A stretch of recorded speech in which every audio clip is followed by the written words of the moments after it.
Deep work classes में आपका स्वागत है। आज की क्लास बहुत महत्वपूर्ण होने वाली है क्योंकि आज से हम टेक्निक्स को सीखना शुरू कर देंगे और आज जो सर्वप्रथम हम टेक्निक सीखेंगे वो अपने दिन की शुरुआत कैसे करें, गेटिंग थिंग्स डन के थ्रू उस पर बेस्ड होगा क्योंकि शुरुआत अच्छी होती है तो पूरा दिन ही स्ट्रक्चर्ड होता है। इसके पहले हम ये जान लें, अब तक हमने क्या जाना। हमने देखा इसकी उत्पत्ति कहाँ से हुई, डीप वर्क वर्ड की। हमने जाना यूडेमोनिया मशीन यानी मनुष्य के पोटेंशियल को पूरी तरह से बाहर कैसे निकालें, उसके लिए हम कैसा वातावरण बनाएं। डीप वर्क की परिभाषा जानी। डीप वर्क ये जो सत्र है ये दो भागों में बटा हुआ है। पहला पार्ट आइडिया और दूसरा द रूल्स। तो आइडिया में ये क्यों महत्वपूर्ण है, क्यों रेयर होता जा रहा है, ये सब बातों को हमने जाना और रूल्स के बारे में एक ओवरव्यू लिया था।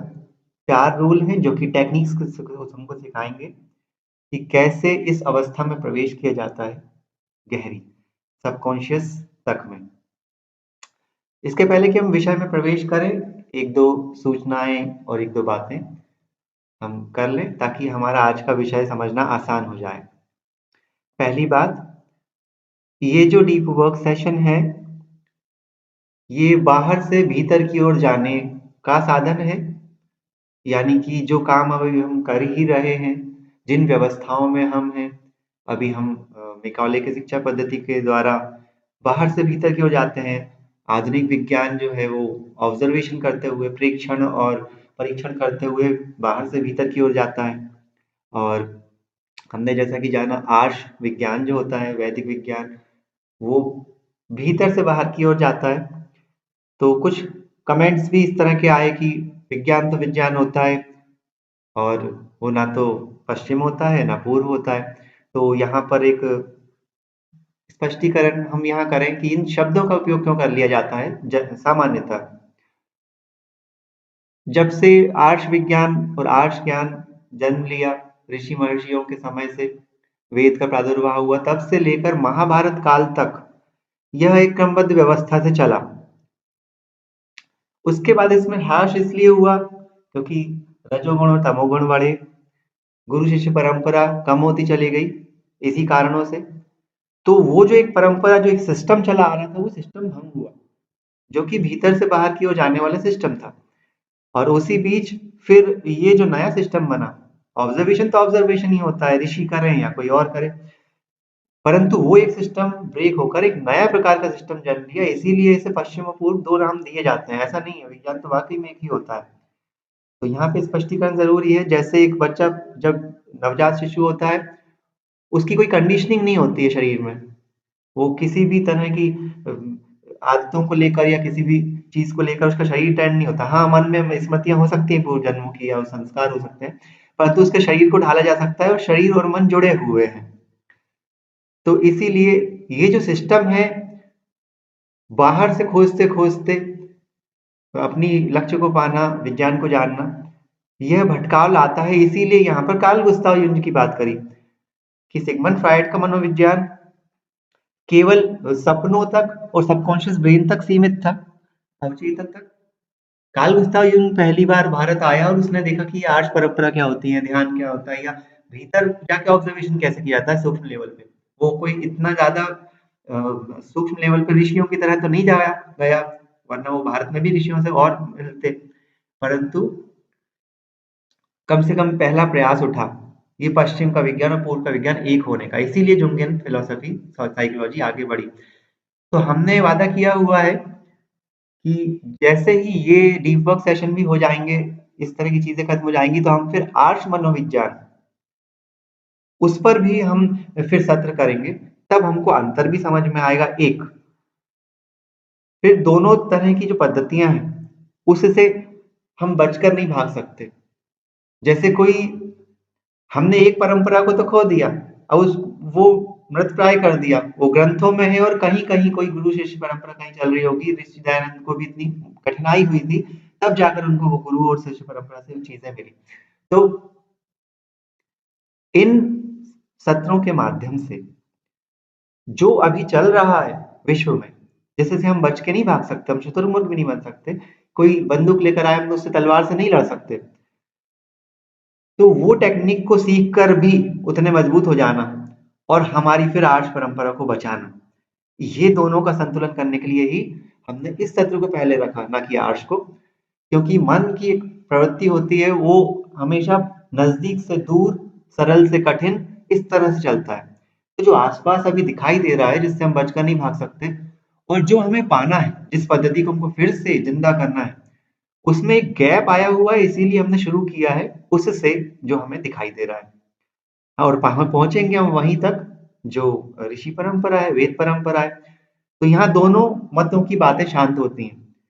कोई बोलता है कि आप प्रैक्टिकल नहीं हो, तो हम पश्चिम के मध्य मनोविज्ञान से शुरू कर रहे हैं, वो प्रैक्टिकलिटी खत्म की बात खत्म हो जाती है। कोई यदि कहे कि इससे क्यों शुरू किया, आपको आर्ष ग्रंथों से शुरू करना चाहिए था, तो इससे इसके बाद ठीक वही आएगा। ये अभी चारों ओर दिख रहा है, तो ये हमें हथियार देगा और कमियां बताएगा कि इसमें हम कहाँ अटक सकते हैं, उलझ सकते हैं। फिर आर्ष ग्रंथ शुरू होंगे और आर्ष ग्रंथ तक पहुंचने के लिए जो मार्ग अभी अभी विश्व का चल रहा है, वो हमें ये प्रोवाइड करेगा। तो इस तरह से ये दोनों का एक संतुलन होगा। ये हो गई एक बात। अब हम सत्र की ओर आते हैं। एक बात और है कि जब वो मनोविज्ञान हमारा शुरू होगा, तो जैसे यहाँ सबकॉन्शियस माइंड की बात की जा रही है, वहां पर भी धृति मन, चेतस मन, फिर ज्ञान मन, उनकी रिवायरिंग करने के लिए संध्या प्रक्रम क्यों बनाए गए हैं। तो वो संध्या प्रक्रम के बारे में भी सत्र शुरू हो चुके हैं, तो उनको भी आगे बढ़ाया जाएगा। सुबह और शाम और जो संध्या काल होते हैं, उसमें अपने ब्रेन की रिवायरिंग कैसे करना, प्रोग्रामिंग कैसे करना, पश्चिम का मनोविज्ञान तकनीक के माध्यम से, कुछ म्यूजिक के माध्यम से हिप्नोटाइज करके उनको कर रहा है। तो एक हद तक काम करते हैं, लेकिन वो घातक भी हो सकते हैं। हमने क्या किया, कैसी संध्या पद्धति बनाई, शिव संकल्प सूत्र कैसे बनाए, यज्ञ और हवन के द्वारा वो कैसे रिवायरिंग करी, कैसे सृष्टि विज्ञान को उसमें निरूपित किया, उस सारी बातों पर आएंगे। और फिर आचार्य श्री के भी कुछ वीडियो है ही, उससे भी हमको समझ में आ रहा है, और पुस्तकें भी हैं। परंतु जो सामने दिख रहा है, वहां से चल के वहां तक पहुंचेंगे जहां हमें जाना है, तो बेहतर होगा। इसीलिए हमने ये सत्र यहाँ से शुरू किए हैं। तो आज से हम शुरू करते हैं। अपना दिन कैसे शुरू करेंगे उस पर सत्र। और जब ये समझ में जाएगा, तो उसके बाद जब आर्ष ग्रंथ आएंगे, तो दिन शुरू करने के पहले भी संध्या कैसे हो, ताकि वो दिन भी एक स्ट्रक्चर्ड वे में आ सके। तो ये पूरा एक सिस्टमेटिक वे में काम चल रहा है। हम आगे बढ़ते हैं। हमने ये सब जाना और रूल्स पर हम आ चुके थे। हम आज वर्क डीपली, कार्य में गहनता से कैसे पहुंचे। कुछ लोगों ने ये भी क्वेश्चन किया कि क्या आप ऋषियों जैसे डीप वर्क में जा रहे हैं। इस तरह के प्रश्न बिल्कुल स्वाभाविक है। हम भी यदि किसी से सेशन लेंगे तो यही प्रश्न पूछेंगे। हाँ, हम इस और बहुत तेजी से बढ़ने की कोशिश कर रहे हैं, हम साधना बढ़ाने की कोशिश कर रहे हैं। हम ये नहीं कह सकते कि ऋषि के बराबर कोई पहुंचेगा, परंतु नियमित साधना 5 साल से जारी है। संकल्प भी हमारे जारी है। 2016 से ये संकल्प लिया है कि जब तक एक बड़ी क्रांति में सम्मिलित ना हो जाए, तब तक घर वापस नहीं जाएंगे। तो साधना करने का जो मनोबल मिल रहा है, फिर गुरु जी का जो आशीर्वाद मिल रहा है, जो ग्रंथों को पढ़ने को मिल रहा है, उससे हम सबको मिलकर यह वातावरण बनाना है जिससे सत्व उतरे। सब जगह सत्व का माहौल आएगा, तो हम सभी ऋषि के तुल्य हो ही जाएंगे एक दिन। और साधना लगातार जारी है। और बाहर के अचीवमेंट की भी बात करें, तो वो अचीवमेंट भी लगातार चल रहे हैं। तो उस और प्रयास जारी है। इस तरह के प्रश्न अच्छे होते हैं, लेकिन अब हम क्या करें, हम सब मिलके, इस पर हमको ज्यादा फोकस करना होगा। तो इसके बारे में कभी पृथक वीडियो बनाएंगे। यदि मेरे बारे में भी मुझे बताना हो कि कितने परिश्रम से हम सब यहाँ पे क्या कर रहे हैं, पूरी टीम, और उससे अचीवमेंट क्या हो रहे हैं, तो फिर ये प्रश्न भी शांत हो जाएंगे। हम आगे बढ़ते हैं। वर्क डीपली, कैसे हम डीप में उतरे, और भी चीजों को जान लेते हैं। पहला रूल जो है वर्क डीपली, उसके रूल्स हैं कैसे कैसे हम गहरी अवस्था में जा सकते हैं। अब एक चीज होती है, जब जैसे कोई जानवर कभी भी बोर नहीं होता, क्योंकि उसका मन जो है, उसका ब्रेन जो है इतना तेज नहीं चलता, और मन भी उतना विस्तारित नहीं है।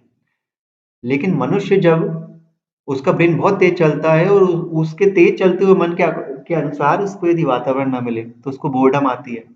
उस बोर्डम वाली एनर्जी को कैसे यूज करना है, ये बहुत बड़ी टेक्निक इसमें रूल नंबर 2 में आएगी। और ये जो एक नाम यहाँ सोशल मीडिया दे दिया है, क्विट सोशल मीडिया, केवल सोशल मीडिया की बात नहीं है। जितने भी इंटरप्शंस हैं, जितने भी डिस्ट्रैक्शंस हैं, जो हमारी डीप वर्क की अवस्था को रोक सकते हैं, उन सब से हटने की क्या टेक्निक्स हैं, वो रूल नंबर 3 में रहेगी। और जो गड्ढे हो गए हैं, जो ड्रेन्स हुए हैं, वो कैसे हम भरेंगे, ड्रेन द शैलोज।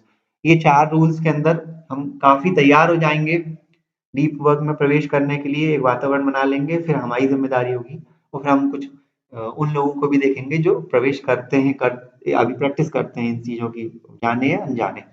तो वर्क डीपली हमारा पहला रूल, और इस पहले रूल्स में भी 2 पार्ट हैं, 2 टेक्निक्स हैं। तो पहला है गेटिंग थिंग्स डन। एक एक किताब है जो बेस्ट सेलर है, यूएस में भी रही है और देशों में भी रही है। जितने भी हम ऑफिस में कार्य कर रहे हैं, बिजनेस कर रहे हैं या स्कूल में जा रहे हैं, बाहर की दुनिया में जो भी कर रहे हैं, उनके बीच में ये पॉपुलर रही है ये बुक, कि अपने दिन की शुरुआत कैसे करना है, केवल 5 रूल में। और ये रूल हमको लगेगा कि हमको सबको पता है, ऐसा तो होना चाहिए, लेकिन ये प्रैक्टिस में नहीं होते हैं। आज हम इस सत्र में इसकी प्रैक्टिस में कैसे उतरेंगे ये समझेंगे, और इसकी प्रैक्टिस करना फिर हम सबकी जिम्मेदारी होगी। तो गेटिंग थिंग्स डन से हम शुरू करते हैं। इसके 5 स्टेप हैं, 5 चरण में हम अपने दिन को पूरा व्यवस्थित कर सकते हैं, जब सुबह-सुबह उठते हैं तब ही। तो आइए आगे बढ़ते हैं। Getting things done. Step number first, जब सुबह हम सोकर उठे हैं और जब हम अ, इस मानसिक अवस्था में हैं कि अब हम कार्य को किस प्रकार करना है, उसकी योजना बनाने के लिए तैयार हैं, उसके लिए हमको एक समय निकालना होगा रोज सुबह। जितनी जल्दी हो सके उतना अच्छा। सुबह संध्या करते हो तो उसके ठीक बाद ये समय निकालना होता है। और हमारा जो मन होता है उसकी गति बहुत तेज है, बहुत तेज विचार चलते हैं, लगभग 80-90 हजार विचार पर सेकंड चल जाते हैं। तो सिग्नल्स, तो ये जो टेक्निक है, इसमें सबसे पहला जो चरण है, आप मन में ना सोचे क्या क्या काम करना है। पेपर पेन लें, कंप्यूटर लें, जो भी लेना हो, टैबलेट लेना हो, पेपर पेन लेंगे तो ज्यादा बेहतर होगा। और जो ब्रेन में आ रहा है, जो जो करना है आज के दिन में, या लॉन्ग टर्म योजनाएं हैं, भावी या जो भी है, उसके जो शब्द याद आ रहे हैं, ये करना, उनको जल्दी जल्दी वो पेज पर लिख लें। जरूरी नहीं है कि एकदम एक सीक्वेंस में लिखें, जैसे भी लिखते बन रहे हैं वो फटाफट लिख लें, क्योंकि मन में वो इतनी तेजी से आते हैं कि जब तक एक लिखते हैं तब तक 50 चूक जाते हैं। यह टेक्निक को बहुत ध्यान से सुन लें। आप कॉपी और पेन लेकर अपने मन में जितने भी कार्य नजर आ रहे हैं कि ये करना है, उन सभी को कैप्चर कर लें और कॉपी पर लिख दें। खूब सजावट करके भी लिखने की जरूरत नहीं है, जैसा भी लिखते बन रहा है वैसा जल्दी जल्दी लिख दें सारे। अभी स्ट्रक्चर नहीं करना है, अभी सिर्फ उनको लिख देना है जल्दी जल्दी। सारे लिख देंगे तो एक रिकॉर्ड सामने आ जाएगा कुछ ही सेकंड्स में, 1-2 मिनट में। लोग सोचेंगे इस लिखने से क्या होगा, अभी समझ में आएगा लिखने से क्या होगा। यदि हम लिखते नहीं है तो मन में वो विचार आके दूसरा विचार उसको कैप्चर कर लेता है, हम भूल ही जाते हैं हमें क्या करना था। तो इसके आगे की भी टेक्निक्स आएंगी, तब हमें और समझ में आएगा कि हमने कितनी बड़ी चूक कर दी। तो हमें कॉपी पेन की जरूरत बहुत बड़ी है, और जितने भी बड़े लोग हैं उनसे किसी से भी पूछ लीजिए आप, वो कॉपी पेन पर इस तरह से करते हैं। तो उसे लिखा। सेकेंड स्टेप में उनमें से अब हमें क्लैरिफाई करना है कि कौन सी हमारी काम की है, कौन सी प्रायोरिटी देनी है, किसको करना है, किसको नहीं करना है, कितने बजे कौन सा किया जा सकता है। उसकी प्रायोरिटी के लिए पहले ये चेक करना होगा कि कौन से डुएबल है, कौन से नहीं, कौन से किए जा सकते हैं और कौन से नहीं। जो नहीं किए जा सकते उनको जल्दी से कट कर दें, और किए जाने वालों को एक क्रम में लिख दें, प्रायोरिटी बेस्ड, कि कौन से पहले करने हैं, महत्वपूर्ण है, और कौन से, एक तो प्रायोरिटी होती है और एक एक वो है कि अ, कौन अर्जेंट है। तो अर्जेंट और प्रायोरिटी दोनों चीजें हैं, कि महत्वपूर्ण कौन से हैं और कौन से इमरजेंसी में है, तो दोनों चीजों को हमको देखना होगा।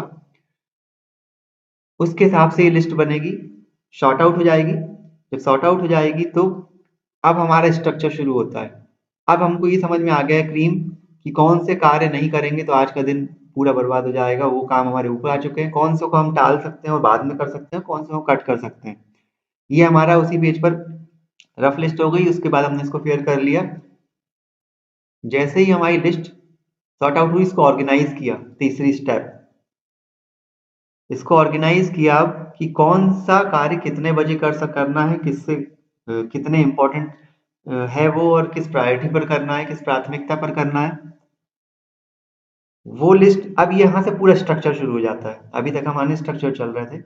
ऑर्गेनाइज करने के बाद आपकी अब जिम्मेदारी, अब आप उस मोड में आने लगे। अभी तक आप दिन था, शुरू हुआ था आपका, और अभी तक सिर्फ सोच रहे थे, और यहाँ से हम जिम्मेदार होना शुरू हो जाते हैं। ऑर्गेनाइज्ड वर्क आपके हाथ में आ चुका है, लेकिन हो सकता है कुछ चूक गए हो। तो फोर्थ स्टेप होती है रिफ्लेक्ट, कि जो लिस्ट हमने बनाई है उसको एक बार से रिव्यू कर लें कि कुछ छूट तो नहीं गया, कुछ क्रम ऊपर नीचे तो नहीं कर दिया। रिव्यू करना बहुत जरूरी होता है। फोर्थ स्टेप में हमने रिव्यू किया, और रिव्यू करने के बाद अब इसको हम इम्प्लीमेंट करने के लिए तैयार हैं। तो अब हम काम को करना शुरू कर सकते हैं, उसकी शुरुआत कर सकते हैं। ऑफिस जाके करें, स्कूल जाके करें, या घर में, जैसा भी है। लेकिन इस क्रम, दिखने में इतना सरल है ये क्रम, लेकिन करने में उतना ही कठिन है। मुझे मालूम है कि इस वीडियो को देखने के बाद भी, इस बुक को पढ़ने के बाद भी 2 दिन बाद सब छोड़ देते हैं। एक दिन जोश जोश में करते हैं और फिर छोड़ देते हैं। तो ये हमारा जीवन है, और हमें समझना होगा कि इससे बेहतर टेक्निक कुछ हमारे पास है क्या। तो नहीं है तो हमको इसी को करना होगा, और आप आजमा कर देख लें। इसको करने के बाद 5 दिन में जो रिजल्ट आते हैं, और मन में सोचने से जो रिजल्ट आता है, उसमें कितना बड़ा फर्क होता है। तो आज हम इसी एक टेक्निक पर ही काम करेंगे, मिक्स नहीं करेंगे, ताकि इस टेक्निक की आदत हो जाए, और फिर अगले सत्र से नई टेक्निक्स पर हम कार्य करते हैं। Thank you.